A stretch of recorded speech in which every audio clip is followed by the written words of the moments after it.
फिर से हो गया समझाते वक्त हुआ अभी भी चलो। जैसे सर आपने जनरेटर तो एसी जनरेटर के बारे में आज हम बात करने वाले हैं। एसी जनरेटर होता क्या है? ये एक वैसा डिवाइस है, जाहिर सी बात है, मैंने बोला कि इसमें आर्मेचर कॉइल को हमें किसी भी तरीके से घुमानी पड़ती है। इसमें एक आर्मेचर कॉइल होता है।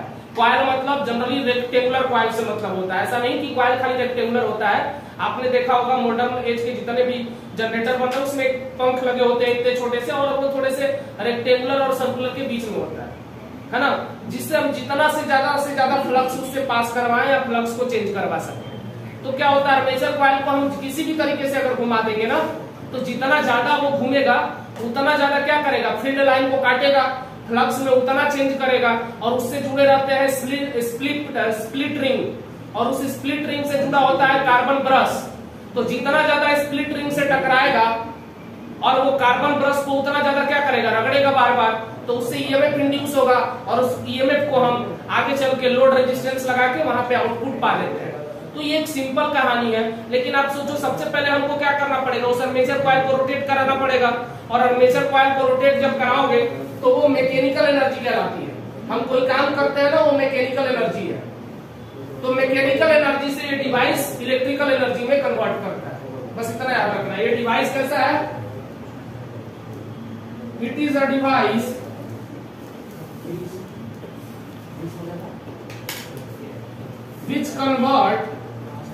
which convert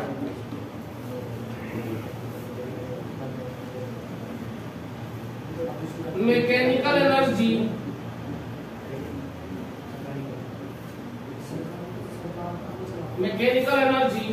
into electrical energy। Clear है? Yes sir.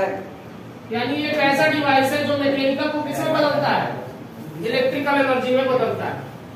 इसका थोड़ा सा समझने के लिए एक बात हम बताएंगे। जैसे आप वेरिएबल मैग्नेटिक फील्ड कैसे क्रिएट करते हो, मान लो आप एक परमानेंट टाइप का मैग्नेट रखोगे, मान लो ये नॉर्थ पोल है, इसमें क्या होता है, अलग अलग पोल्स होते हैं। स्ट्रॉन्गर मैग्नेट अगर कभी भी आप देखते हो ना, तो सिलेंड्रिकल मैग्नेट जनरली, जिसमें कि फील्ड लाइन ज्यादा जितनी ज्यादा फील्ड लाइन डेंस होती थी उतना ज्यादा मैग्नेटिक फील्ड स्ट्रेंथ बढ़ता है, आपको पता है।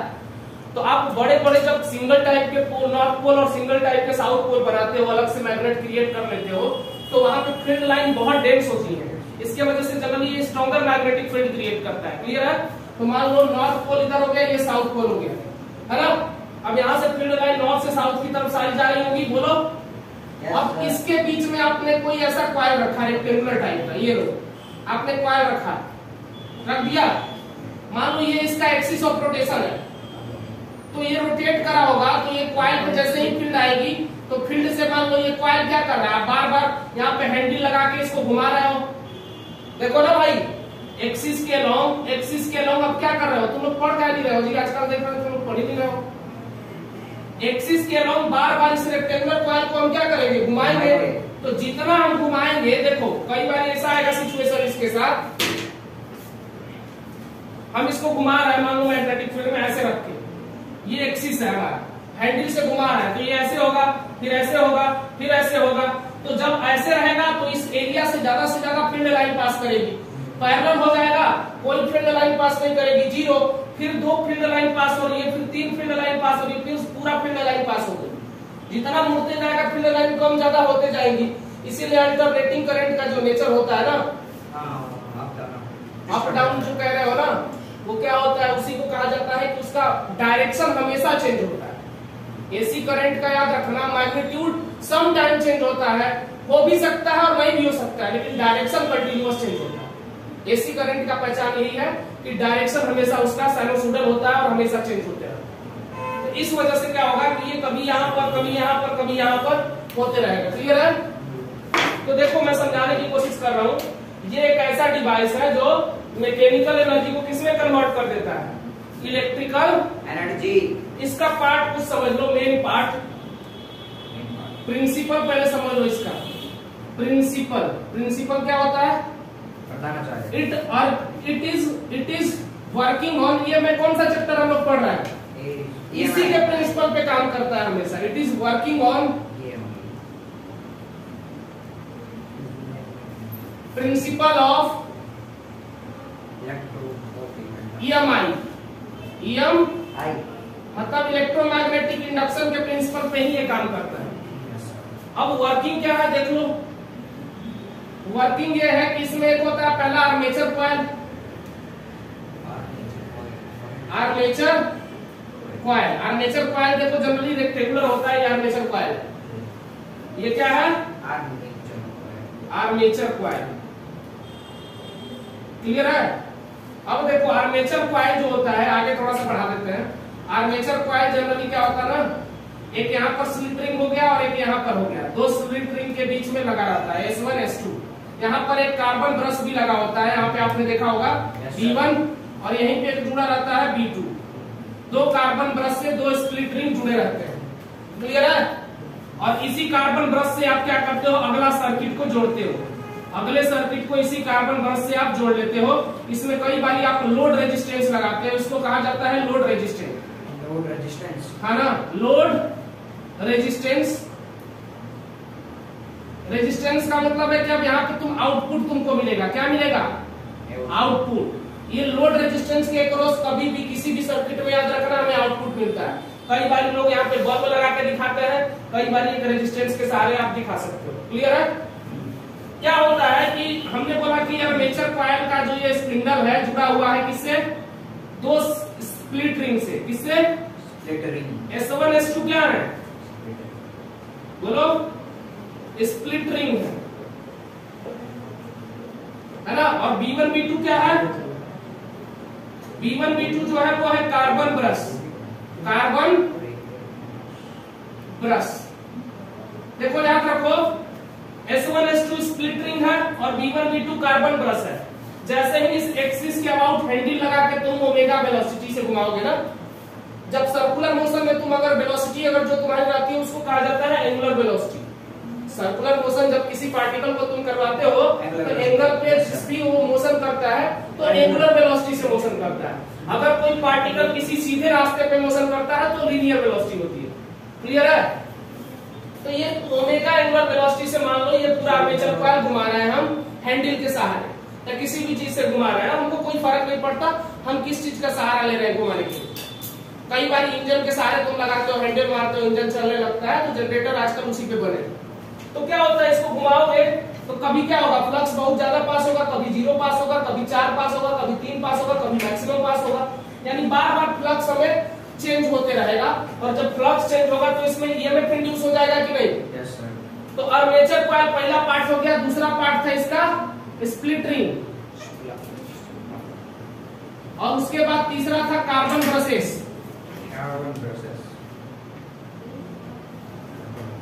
कार्बन ब्रशेस के बाद लास्ट है लोड रेजिस्टेंस, जहां पे तुमको आउटपुट मिलता है।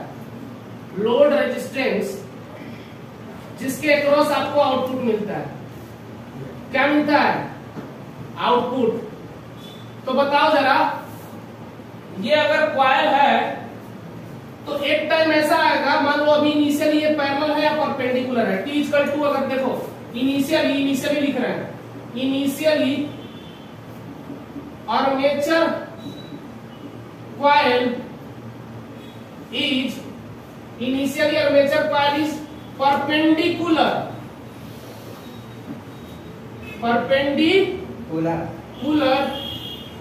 to area, perpendicular to magnetic field। लिखो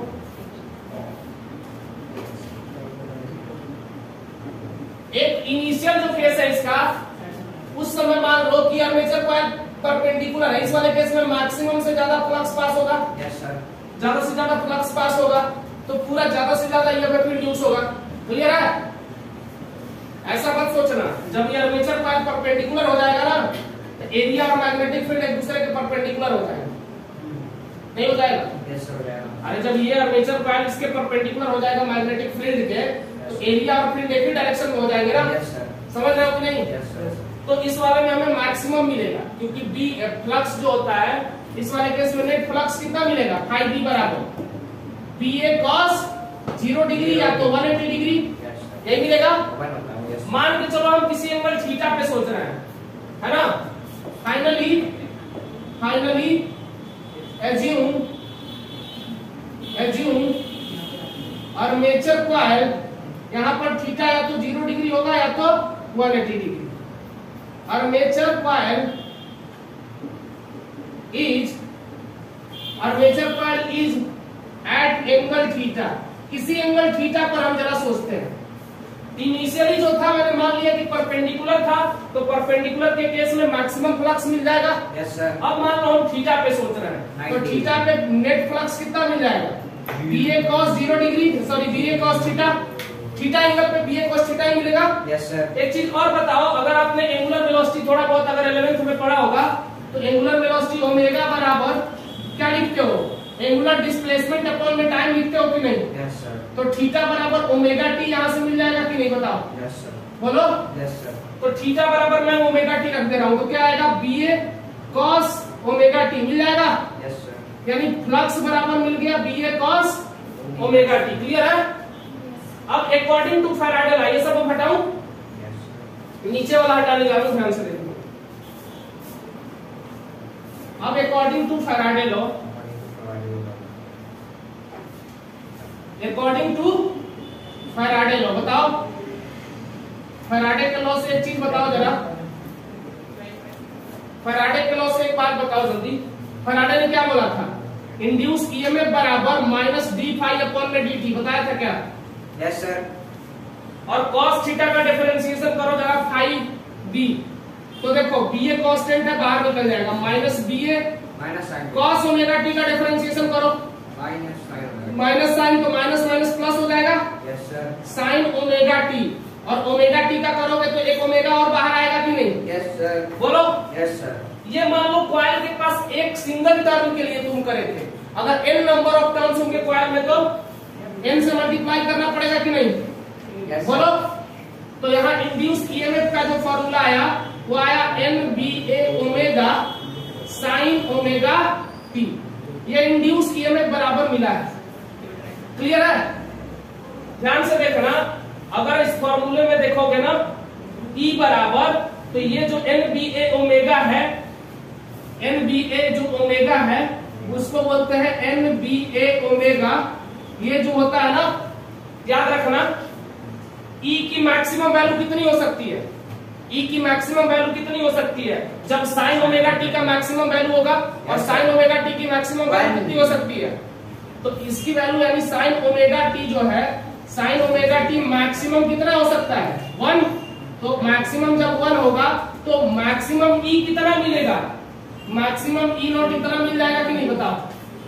जैसे ही साइन ओमेगा टी की वैल्यू 1 होगी तो E मैक्सिमम को हम बोल दे रहे हैं E नॉट, तो E नॉट की वैल्यू किसके बराबर मिल जाएगी?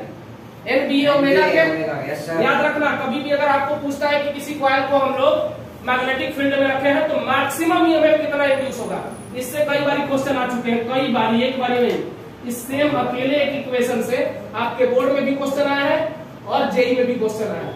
यानी maximum EMF induce coil placed in uniform magnetic field आएगा NBA ओमेगा। क्लियर है? Yes sir. अब फॉर्मूला में इसमें रख दो जरा, E बराबर क्या आ गया? NBA ओमेगा को E नॉट रख दो, E naught sine omega T आ गया। बोलो। तो ईएमएफ इंड्यूस का ये रिलेशन होता है, और इसी को हम AC का इक्वेशन भी कहते हैं, इसी को हम AC का इक्वेशन भी कहते हैं, और यहीं से AC की कहानी शुरू हो जाती है। मतलब अगर आप दोनों साइड रेजिस्टेंस से डिवाइड कर दोगे तो यहाँ पे वापस से करंट का इक्वेशन मिल जाएगा, I बराबर I not sine omega T. याद रखना है सर। हाँ सर, एसी जनरेटर में पेट्रोल का काम होता है? पेट्रोल का कोई काम नहीं है, पेट्रोल का इंजन में काम होता है, पेट्रोल का उसमें थोड़ी काम होता है। जैसे इंजन को चलाने के लिए पेट्रोल की जरूरत है, अब उस इंजन के जो आर्मेचर को तुम कनेक्ट कर दो इसके आर्मेचर कॉइल से, ताकि जैसे ही इंजन का वो पिस्टन घूमे तो साथ में इसका आर्मेचर कॉइल भी घूमे, बस। तो उसके लिए तुम उसको चलाने के लिए इस्तेमाल कर रहे हो। जनरेटर में थोड़ी ना उसका डीजल या पेट्रोल का कोई काम होता है, उसके तो बस कॉइल को तुमको रोटेट कराना है, किसी भी तरीके से कराओ, भले पवन चक्की से करवाओ, या चाहे दिन भर तुम पॉइंट लगा के तुम ही चलाओ, फर्क पड़ जाएगा। सही बोल रहा हूँ? कैसे चलाओगे तो इसमें इंजन का सहारा लोग लेते हैं, है ना? तो ये आ जाता है मैक्सिमम वैल्यू। अब थोड़ा सा और चीज बता दे, इसको मिटा दे। यहां से क्वेश्चन आता है कि इसी को हम लोग कहते हैं एसी इक्वेशन। क्या कहते हैं इसको? प्रिंसिपल को हटाओ। हाँ देखो, इसको हम लोग कहते हैं AC equation. AC equation, EMF या करंट का ऐसी इक्वेशन यही है और यहीं से सारी कहानी शुरू होती है। अब ध्यान से देखिएगा, अगर मैं इंड्यूस ईएमएफ और एंगल ऑफ रोटेशन ओमेगा के बीच अगर मैं ग्राफ खींचता, ई इंड्यूस्ड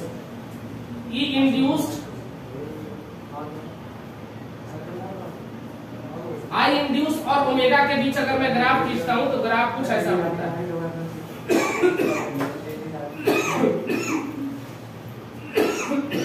ये होता है पाई,